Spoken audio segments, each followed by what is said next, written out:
Hello guys, welcome to another video of stock market. Friends, HMA agro industries limited guys, इस company का IPO आज के दिन open होने जा रही है, जो कि एक मेन लाइन आईपीओ है गाइस। जिसमें लोग जानेंगे इसका कंप्लीट एनालिसिस, कंपनी का performance, fundamentals, business model, financials, इसके डिटेल्स, प्राइस बैंड, कब तक ओपन रहेगा, कब से ओपन रहेगा, ये सभी चीज़ें, जीएमपी लिस्टिंग कितना चल रहा है, अभी सब चीज़ों को हम लोग डिस्कस करेंगे। चलिए फ्रेंड्स, वीडियो स्टार्ट करते हैं। तो गाइस, मैं जिस कंपनी के बारे में बात कर रहा हूँ, उसका पूरा नाम है एचएमए एग्रो इंडस्ट्रीज लिमिटेड, जो कि ये जो है 2008 में इनकॉर्पोरेट किया गया था। और ये एक तरह का फूड ऑर्गेनाइजेशन है जो कि हैंडल्ड फूड और एग्रो फूड्स का प्रोडक्ट्स का जैसे के लिए जैसे एक फूड और ट्रेड ऑर्गेनाइजेशन है, जिसमें इंक्लूड होगा frozen fresh deglanded buffalo meat, prepared frozen natural products, vegetables and cereals India में।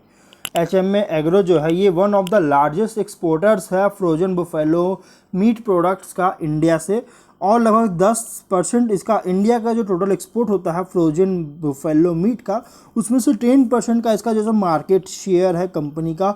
जिसमें से यहाँ पे कंपनी का प्रोडक्ट भी देखें तो पैकेज्ड जो होता है, इसका प्रोडक्ट जो पैकेज किया जाता है, ये ब्रांड नेम से ब्लैक गोल्ड कमिल और एचएमए के ब्रांड नेम से कंपनी जैसा पैकिंग करती है। और लगभग 40 कंट्रीज से भी ज़्यादा ग्लोबल लेवल पे जिसको एक्सपोर्ट करता है। कंपनी जो है यहाँ पे 4 fully integrated packaged meat processing plant है कंपनी का, जो कि अलीगढ़, मोहाली, आगरा, परभनी जैसे शहरों में इसके जो fully integrated packaged meat processing plants है।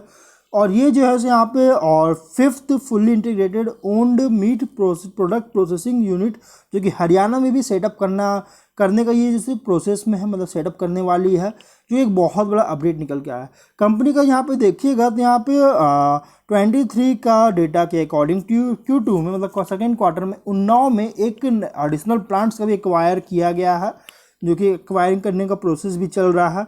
और इसके वजह से इसका total in house meat product processing जो है कैपेसिटी जो है 4 lakh metric tons per annum से भी ज़्यादा का जो है कैपेसिटी बन चुका है। और लगभग 6 डिफरेंट ओन्ड प्लांट्स हो चुके हैं, स्प्रेड हो चुका है, फैल चुका है कंपनी का 23 के सेकेंड क्वार्टर में।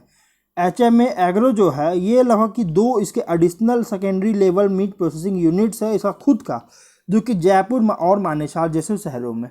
और फैसिलिटी जो है ये मतलब कि अप्रूव किया गया है UAE, Iraq, Saudi Arabia, Oman, Bahrain, Jordan, Algeria, Egypt, Angola, Vietnam, Indonesia, Georgia, Malaysia, Cambodia और other Middle East, CIS, African country जैसे देशों में एक्सपोर्ट करने के लिए अप्रूव भी हो चुका है इसका फैसिलिटीज़।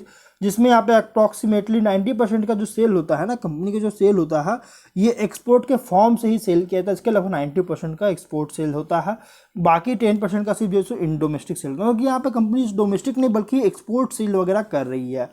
और यहाँ पे एचएमए ग्रुप जो है इसका टोटल स्ट्रेंथ है गाइस 25,000 का एम्प्लॉयज़ का इसका टोटल स्ट्रेंथ है, जो कि लगभग जो है 10 वर्क प्लेसेस और 5 वर्किंग इन्वायरमेंट्स में इंडिया के अंदर जो एक्सेस में काम कर रही है।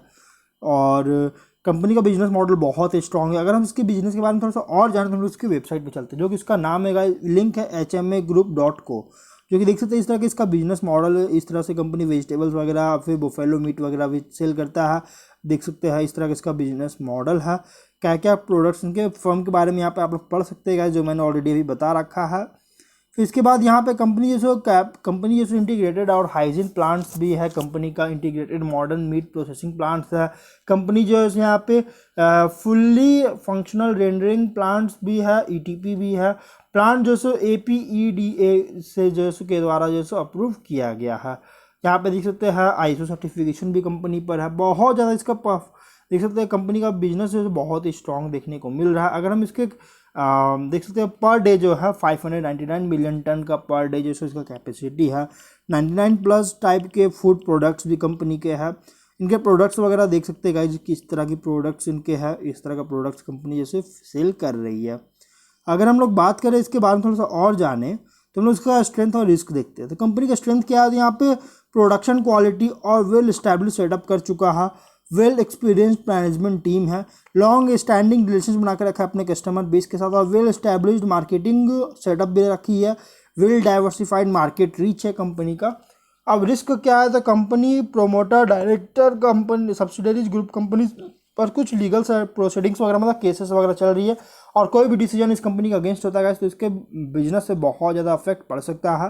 प्लस सिग्निफिकेंट पोर्शन जो होता है रेवेन्यू का, ये मीट बिजनेस से सिग्निफिकेंट रेवेन्यू जो है सो जनरेट हो रहा है, जो कि अगर डिमांड में रिडक्शन होता है या फिर ऐसे प्रोडक्ट्स का प्रोडक्शन में रिडक्शन होता है गाइस, तो कंपनी का बिजनेस से बहुत ज़्यादा अफेक्ट पड़ सकता है। प्लस कंपनी कोई भी कस्टमर सप्लायर्स के साथ, रॉ मटेरियल्स के लिए सप्लायर्स के साथ लॉन्ग टर्म एग्रीमेंट भी नहीं किया है, जिसके वजह से गाइस कॉस्ट वगैरह पे इंक्रीज होना, शॉर्टफॉल होना, अवेलेबिलिटी होना लाइव स्टॉक रॉ मटेरियल्स का बहुत ज़्यादा इफेक्ट पड़ सकती है। अगर हम लोग यहाँ पे इसके और फिनांस डिटेल्स में देखेंगे तो 20 जून को ओपन हो रहा है आज के दिन, और 23 जून को क्लोज कर दिया जाएगा। 10 रुपीज़ का फेस वैल्यू, 555 टू 585 रुपीज़ पर शेयर की प्राइस बैंड, 25 शेयर्स की लॉट साइज, 480 करोड़ का इशू साइज, जिसमें से 150 करोड़ का सिर्फ फ्रेश इशू की जा रही है, बाकी 330 करोड़ का ऑफर फॉर सेल, मतलब 330 करोड़ का जो अमाउंट है ये इन्वेस्टर्स के पास जाएगी। और issue type book build issue IPO NSE BSE दोनों में लिस्टेड होगा। 4 जुलाई का डेट रखा गया है। अमाउंट 14,625 रुपीज़ का मिनिमम अमाउंट पे करना होगा। QIB को 50% का ऑफर दिया गया, HNI को 15% का, रिटेल को 35% का ऑफर दी गई है। अगर हम लोग यहाँ पे इसके प्रोमोटर्स की बात करें तो कंपनी के promoter mister Wajid Ahmed, mister Gulzar Ahmed, mister Mohammed Mehboob Qureshi और मिस्टर मोहम्मद अशरफ कुरैशी और मिस्टर जुल्फिकार अहमद कुरैशी इस कंपनी के प्रोमोटर्स है। प्री इशू होल्डिंग 100% का देखने को मिल रहा है। अगर हम लोग यहाँ पे इसके फिनेंशियल्स देखेंगे इसमें यहाँ पे 19 में 549 करोड़ का एसेट्स, 2784 करोड़ का रेवेन्यू, 31 करोड़ का प्रॉफिट, 141 करोड़ का नेटवर्थ, 137 करोड़ का रिजर्व्स, 131.9 करोड़ का डेट देखने को मिल रहा है। 20 में 472 करोड़ का एसेट्स, 2416 करोड़ का रेवेन्यू, 45 करोड़ का प्रॉफिट है। 21 में 572 करोड़ का एसेट, 1720 करोड़ का रेवेन्यू, 71 करोड़ का प्रॉफिट है। 22 में 856 करोड़ का एसेट्स, 3138 करोड़ का रेवेन्यू, 117 करोड़ का प्रॉफिट, नेटवर्थ है 374 करोड़ का, रिजर्व्स है 327 करोड़ का, डेट है 330 करोड़ का। तो यहाँ पे गाइस अगर देखिएगा तो कंपनी का डेट लगातार इंक्रीज कर रहा है। एवरी फिनेंशियल ईयर कंपनी के डेट्स को इंक्रीज हो रही है।